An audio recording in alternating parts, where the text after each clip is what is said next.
Hey guys, Sean here. Welcome to the F1 Word and to my driver lineup predictions for the 2019 Formula 1 season.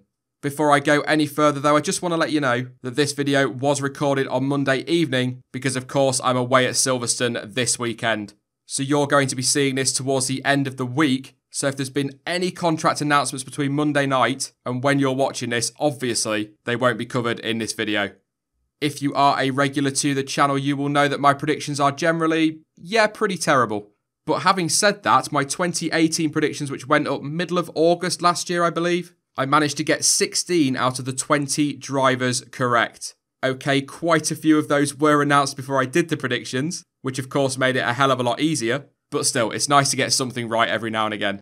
So let's jump into my 2019 grid then. I'm going to go in current championship order to a point. There are a couple of teams that I'm really struggling with, so I think I'm going to leave them to the end. But first off then, and Mercedes, I do not see this lineup changing. There's been a lot of talk about Hamilton maybe moving on, perhaps retiring at the end of the year. Possibly Ricciardo going to Mercedes is another link. But this last few weeks, all the talk has been about how Lewis Hamilton has agreed the deal. It's just got to be signed. And there's talk that it may even be signed before the British Grand Prix. And Niki Lauda actually said in Austria, probably wasn't supposed to say it, but gave away that the team were probably going to be sticking with Bottas alongside Hamilton next year. Valtteri has had a very unlucky start to the season, and had things gone his way, things would look very different indeed. So he definitely deserves another year at Mercedes. So Hamilton and Bottas will stay with the Silver Arrows next year. At Ferrari, we already know Sebastian Vettel, of course, will be there for 2019. But in terms of his teammate, I've been back and forth on this one. Kimi Raikkonen and Sebastian Vettel get on very well at the team. Ferrari do seem to like Kimi, or at least the dynamic that the current teammates have together. It keeps that harmonious atmosphere at the team, and Ferrari do like that. And Kimi's not had a terrible start to the year. Yes, he's tailed off a little bit in the last few races. But before that, we were talking about how the Kimi of 2007 was starting to rear his head again. However, that being said, my gut feeling is that Ferrari will go with Charles Leclerc. Now, of course, yes, there have been the reports of late, so I suppose it's kind of an easy prediction to make. But even before that, you only have to look at what he's done this season. He's consistently scoring points. He would definitely keep the harmony within that team. And he's clearly incredibly talented. He's one of those that, despite it being so early in his career, you could probably argue deserves a crack at that seat. So I am going to go with Vettel and Leclerc for next season at Ferrari. All the talk over recent weeks and months has been around Red Bull and Daniel Ricciardo. Of course, we already know Max Verstappen is staying for next season, so that's a nice easy one to do. And it'll come as no surprise that I'm going to say that Daniel Ricciardo will stay at Red Bull. I do not see a better alternative for him. Yes, there's the uncertainty over the Honda engine. They don't know what that's going to be like next season. It could be unreliable. It could be brilliant. But despite their progress, I think Renault would still be too much of a gamble and would be a step back. And money aside, I think he would be crazy to go to McLaren. He's talking about wanting to win world championships. McLaren are not going to be in a position to do that before 2021 at the earliest. Same with Renault. And quite frankly, Red Bull may not be as well. But they are his best bet if that's what he wants to do. So Ricciardo and Verstappen at Red Bull. Renault are another team who I think will stick, especially if Daniel Ricciardo does stay at Red Bull. That, of course, could well free up Carlos Sainz so they can sign him on a permanent deal. And Nico Hülkenberg, a little bit like Valtteri Bottas. He's not been bad this season, he's just not had the luck. Of course, he has made a couple of mistakes along the way, but he's been fairly solid. And if the luck had gone his way this season, things would look very different. But despite that bad luck, he is still outscoring his teammate. Of course, Renault have got some very talented youngsters on their books, but I'm not convinced that any of them will be ready for 2019. And of course, with the shake-up of the aero regs as well next year, experience will be key for teams like Renault. So I think Hülkenberg and Sainz will stay. Maybe it's a little bit boring to be saying this as well, but I don't expect too many changes at Haas. Kevin Magnussen has been fantastic this season, finally delivering on that talent that we've all expected him to show. And Romain Grosjean proved in Austria that he has still got it. Yes, he's had a very scruffy start to the season, made some big mistakes, but he is still a very capable driver. And of course, Gunther Steiner himself has talked a lot about loyalty and wanted to repay that with Romain Grosjean. It was a big gamble for him to sign for them when they were new, and he stood by them through their difficult times. And I genuinely believe that Haas will do the same to him. So as boring as it might seem, I think Haas will stick as well for 2019. And actually, do you know what? On that note, I'll go over the rest of the teams that I think are going to stick with their current lineups before I get into those teams that I've really struggled with. First off, Williams, I think it's nailed on. We know what's going to happen there. They are really struggling for money. They lose their Martini sponsorship at the end of this year. They are rock bottom of the championship and don't look like they're going to make any progress forward. And so they're not going to get an awful lot of prize money. Of course, they get their little long-standing team bonus or whatever it's called. But still, the prize money won't be great. And so they are going to need every single penny. Sirotkin, as far as I know, is paid up until the end of 2019 anyway. So he will stay. And as for Lance Stroll, there was talk back in Canada that they were ready to sign him for next season. And with Daddy Stroll's money in there as well, I don't think there's any doubt in my mind whatsoever. In fact, I'd say 100% Stroll and Sirotkin will still be at Williams next year. And the other team I think that will stick with their current lineup is Force India, quite frankly, because I don't see why they need to change. That partnership suits all parties. The ties with Mercedes suit Ocon. The little bit of money that Sergio Perez brings in from Mexico, that suits the team very nicely as well. And Force India punch well above their weight and have done pretty much since they joined the sport. They're very capable of competing when everything comes together, and Perez and Ocon are massively consistent. So like I say, I can't think of any reason why they would want to change the drivers. And from the driver's point of view, there isn't really anywhere further up the grid for either of them to go at the moment. Of course, Ocon's got those links to Mercedes, talk that he is a future option for them, but that's not going to happen for 2019. And the only place I could have seen Sergio Perez going, again towards the sharp end of the grid, is possibly to Ferrari if Raikkonen left and they didn't want to go for Leclerc. So all of that combined is why I do not see Force India changing next year. And so all of that then leaves us with McLaren, Toro Rosso and Sauber. With regard the latter, I think Marcus Ericsson will stay. There are the rumours, of course, that Ferrari are going to go out and make Sauber officially their B team. Of course, they've been unofficially their B team for a long time, but there is talk that they are going to effectively make them their version of Toro Rosso. However, Ericsson's representatives and backers are all part of that team massively. They have a big part to play there, and so it's unlikely that they're going to sack their man. And let's not forget as well, whether it's Ferrari or any other team, money still talks. And if they can make a little bit of money off one of their drivers, they absolutely will, because it's less they've got to put into that team. But I do believe that it will be a Ferrari junior or a driver linked to Ferrari that will take the second seat at Sauber next season. Obviously, you could throw your Kubicas and your Wehrleins in there, but I don't see that happening. The three I'm kind of looking at are Giovinazzi, Fuoco and Eilert. With Eilert, I'm not entirely sure he's ready for Formula 1. A lot of that's going to come down to what he can do in GP3 for the rest of the season. He has had a very good start to the year. He looks impressive, so he could well be in the frame.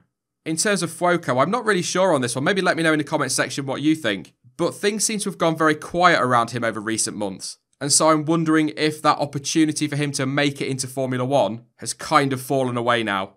So going through that process then, I suppose it means that Antonio Giovinazzi is realistically the only option for that seat.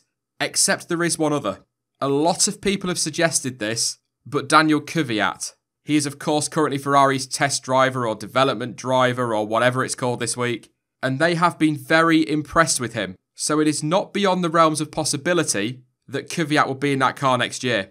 And I'm a little bit stuck on this one. Not as stuck as I am with the other two teams, but as much as I would love to see Daniel Kvyat back in Formula 1 and given a chance to prove his doubters wrong, you know, a fresh start and get the chance to show what he can do again, my gut feeling is that Antonio Giovinazzi will partner Marcus Ericsson next season. So, McLaren then. Between them and Toro Rosso, they are giving me a right headache, quite frankly. Look, I'm absolutely certain that Fernando Alonso will leave the sport at the end of the season. That is a huge shame. He will definitely be missed. And he will be a massive loss, not just to McLaren, but the entire grid. And with Fernando leaving, most would say that it's obvious McLaren will go with Van Dorn and Norris, but I'm not convinced. I've said it before, I do highly rate Van Dorn, and I think he will still deliver. He's got to turn it around. He's not been good enough so far this year. He's under big pressure, and Lando Norris is breathing down his neck, so he's got to start delivering. But McLaren like to have an experienced driver in their lineup. You look back historically, that's pretty much the way they've gone. So although Van Dorn will have a couple of years' experience at the end of this season, that's not a huge amount in Formula 1. And if he continues to struggle the way he has done for the first part of this season, it would be a big gamble for McLaren. Which is why, as crazy as it might sound, I think there is something to these Kimi Raikkonen rumours. Over the last few years, Kimi has been pretty clear about it. If Ferrari don't want him anymore, he'll leave the sport. He's been saying that for a long time now. He wants to finish his career at Ferrari.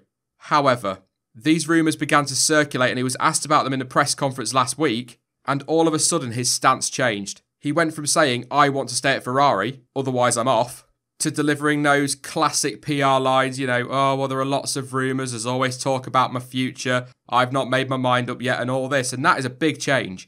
And when you look at the timing of it all as well, that rumour began circulating at pretty much the same time as the Charles Leclerc to Ferrari rumour. And generally speaking, when you've got the rumours around the same couple of teams and the same couple of drivers, the same two seats if you like, there's usually something to it.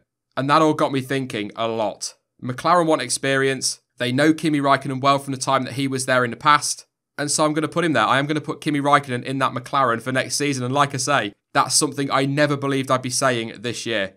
In terms of his teammate, Stoffel Vandoorne, as I've already said, needs to improve. I feel like he would probably be the favoured option because he has got a couple of years at the team. But if Lando Norris continues to deliver like he is doing in Formula 2, he's in with a shot. And of course, if these rumours that Lando Norris has something written in his contract that says effectively, McLaren have to offer me a seat by said date, or I can go and sign for another team, the team's hand may well be forced if they want to keep him as part of their setup. But this is a predictions video, so I need to pick one. So I'm going to go with Kimi Raikkonen and Stoffel Vandoorne for 2019. And of course, all of that means we are left with just Toro Rosso. I can think of no reason really why Toro Rosso would want to drop Pierre Gasly. He's been very strong this year, he started the season well, and I think he deserves another year. And there's even talk that if Daniel Ricciardo were to leave Red Bull next season, that Pierre would be given the nod ahead of Carlos Sainz. So they obviously rate him very highly. So he will stay, he's another one that I have no doubt over at all. But his teammate, I have no idea.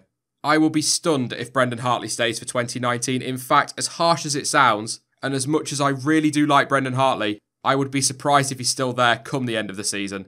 He's another one, a bit like Vandoorne, who really needs to start delivering. Some have mentioned Daniel Kvyat. I don't think that'll happen. In fact, I'm almost certain that won't happen. There's a lot of bad blood there, and the bridges were well and truly burned. Apparently, Honda would quite like a young Japanese driver in there, and so Makino and Fukuzumi have been mentioned a lot, and I can completely understand that. The problem is, neither of them currently have a super license to race in Formula 1, and based on how their respective seasons are going, neither of them look likely to obtain one before the end of the year. So it's not going to be so much that Toro Rosso don't want to take them, Toro Rosso probably aren't going to be able to take them. Now, of course, the team are well known for wanting to promote from within, if you like, bring through their own youngsters. But looking through that Red Bull driver programme, the only driver I can see, again, correct me if I'm wrong in the comments, but the only driver I can really see that is anywhere near ready is Dan Ticktum. However, I don't think he's ready yet, and that would be a massive gamble to put him in that car. And I'm also not 100% on his super license status either. So I don't think that's going to happen. Wehrlein and Kubica were both linked to that seat earlier in the year when there was talk of Hartley getting dropped. Out of the two of them, I think probably Wehrlein's the more likely because of his age. But again, I would be stunned if either of those are driving a Toro Rosso next year. I just don't think it's likely. Sean Galeo is their current test driver, so he's probably a very good shout. There are a number of young drivers in Formula 2 that could sit quite nicely there, but some of those, George Russell for example, have ties with other teams, so it's unlikely they'll get in. But because of the reports that Toro Rosso approached McLaren about a loan offer for Lando Norris, and because I've put Stoffel Vandoorne in that McLaren alongside Raikkonen, I'm going to say Pierre Gasly and Lando Norris for next year. Lando is a young driver, so although not a Red Bull junior, he could still fit quite nicely at that team. And it may also be a way, and bear with me on this one, it may also be a way for McLaren to keep hold of him. If that contract rumour is true, and he's got to be signed by McLaren by said date or he can go, why don't McLaren turn around to him and say, will you sign this contract? We will loan you out to another team next season. Toro Rosso are interested. That way he gets his Formula 1 seat and McLaren get to keep their man. So I guess why not? Pierre Gasly and Lando Norris at Toro Rosso next season. As I always say in these types of videos, they are of course just my thoughts and my opinions, and obviously my predictions for next year's grid, but what are yours? I'm pretty sure you're going to disagree on quite a few, but I will be genuinely interested to see what you guys think. So let me know your thoughts in the comment section down below, and if I can't get to read them whilst I'm at Silverstone, I will try and go through as many as possible when I get back. That is it from me. I will be back soon with more content as ever. And don't forget to keep an eye on my social media accounts because I will be trying to post as much content as I possibly can from my time at Silverstone across those platforms. So make sure you follow me over there if you're interested. Links to Twitter, Instagram, Facebook, and of course to Discord are all in the description down below. But as ever, thank you for watching. I've been Sean. This has been the F1 Word, and until next time, goodbye.